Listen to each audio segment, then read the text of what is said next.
उत्तर भारत के पहाड़ों में बसा एक छोटा सा गांव रुद्रपुर। यही वो जगह थी जहां काव्या के नाना नानी का पुराना हवेली जैसा घर था। हवेली अब खंडहर सी लगती थी, लेकिन कभी रोशनियों से जगमगाती थी। काव्या 22 वर्षीय युवती दिल्ली यूनिवर्सिटी से पढ़ाई पूरी करने के बाद अपने जीवन में खालीपन महसूस कर रही थी। हाल ही में उसकी मां का निधन हुआ था और वो अंदर से टूट चुकी थी। उसके पिता विदेश में रहते थे और व्यस्त रहते थे। मां की अंतिम इच्छा थी कि काव्या कुछ समय अपने नाना नानी के घर में बिताए, जहां उसकी मां का बचपन बीता था। काव्या ट्रेन से गांव पहुंची। स्टेशन से हवेली तक का रास्ता एक पुरानी जीप से तय किया गया, जिसे गांव का बुजुर्ग ड्राइवर किशन काका चला रहे थे।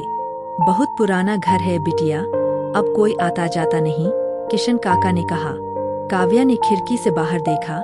घने पेड़, शांत वातावरण और बीच में अकेली हवेली। उसके भीतर एक अनजानी बेचैनी जागी। घर में घुसते ही एक पुरानी लकड़ी की महक, धूल और जाले उसकी सांसों में भर गए।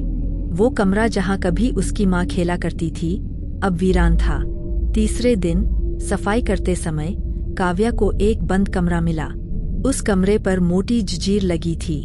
जंजीर पर जंग थी और दरवाजा बंद होने के बावजूद एक ठंडी हवा बाहर आ रही थी। उत्सुकता के कारण उसने ताले को जोर से झटका और जंजीर टूट गई।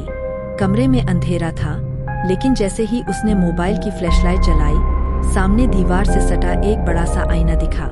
काले रंग की भारी लकड़ी की फ्रेम, जिस पर कुछ उकेरा गया था, चेहरे, फूल और अजीब चिन्ह। आईना धूल से ढका था, लेकिन उसकी सतह चमक रही थी। जैसे ही काव्या ने उसमें देखा, एक पल को लगा जैसे कोई और खड़ा है, लेकिन झपकते ही सब सामान्य हो गया।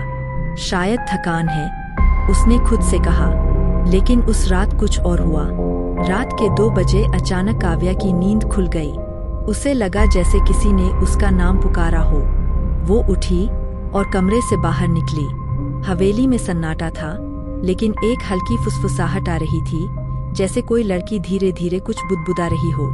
आवाज उसी कमरे से आ रही थी जहां आईना था। लेकिन जैसे ही उसने आईने की ओर देखा, उसमें वही लड़की थी और उसकी आंखों में आंसू। काव्या पीछे मुड़ी, कोई नहीं था। वो फिर आईने की ओर मुड़ी। अब आईना सिर्फ आईना था, लेकिन डर उसके भीतर घर कर गया। रात की घटना ने उसकी नींद उड़ा दी थी। उसने तय किया कि वो फिर से उस कमरे में जाएगी, ताकि अपने डर का सामना कर सके। जब वह कमरे में पहुंची, तो आईना वैसा ही था, शांत और रहस्यमय। लेकिन जैसे ही वह पास गई, उसमें अचानक धुंध सी छा गई और एक चेहरा उभर आया। होंठ हिल रहे थे, पर आवाज नहीं आ रही थी। काव्या ने डरते हुए कहा, तुम कौन हो? आईने में एक हल्की सी मुस्कान उभरी और अचानक सब गायब हो गया। काव्या ने गांव में कुछ बुजुर्गों से बात की। एक बुजुर्ग औरत, दादी शांति, ने बताया, बहुत साल पहले उस हवेली में एक राजकुमारी आई थी। बहुत सुंदर, सजीव, पर अचानक गायब हो गई। लोग कहते हैं वो आत्मा बन गई और उसी हवेली में बस गई। काव्या ने चौंक कर पूछा, क्यों? क्या हुआ था उसके साथ? कोई नहीं जानता, दादी शांति बोली, पर कहते हैं आईने से जुड़ा है उसका रहस्य। जिस दिन वो गायब हुई थी, हवेली के उस आईने में पहली बार कुछ अजीब दिखा था। तब से लोग उस कमरे के पास नहीं जाते।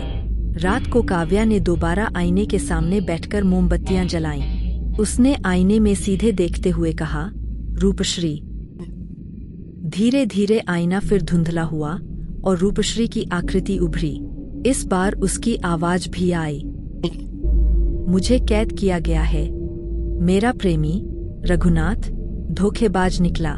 उसने तांत्रिक से मिलकर मुझे इस आईने में बंद करवा दिया। काव्या हैरान थी, पर उसकी आंखों में अब डर नहीं था, बल्कि दया और उत्सुकता थी। मैं तुम्हें मुक्त करूंगी, काव्या ने कहा। काव्या ने तय कर लिया था कि वह रूपश्री की आत्मा को मुक्त करेगी, लेकिन कैसे, यह उसे नहीं पता था। उसने गांव में आत्माओं और तांत्रिक विद्या के जानकारों के बारे में पता करना शुरू किया। कहा जाता था कि वे जंगल में रहते हैं और आत्माओं की मुक्ति के लिए विशेष तंत्र जानते हैं, लेकिन अब किसी से मिलते नहीं। काव्या अकेले ही उस जंगल में पहुंची। पेड़ों के बीच से गुजरती, पत्तियों की सरसराहट और हवा की फुसफुसाहट के बीच वह एक छोटी सी झोंपड़ी तक पहुंची। बाबा आंखें मूंदे बैठे थे।